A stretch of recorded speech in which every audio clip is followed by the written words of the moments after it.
For at indstille værdierne til solgardinerne, klikker man ned i begge sider. Den står i system, og der trykker vi så ind.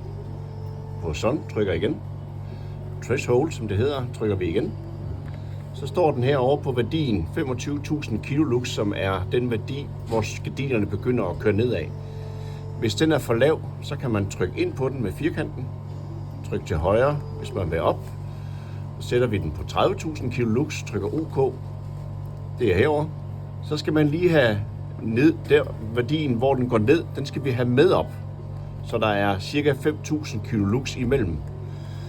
Og så klikker man bare der også off flueben igen. Og jo højere den øverste er i værdi, Jo langsommere, eller jo længere tid går der, før at gardinet går ned.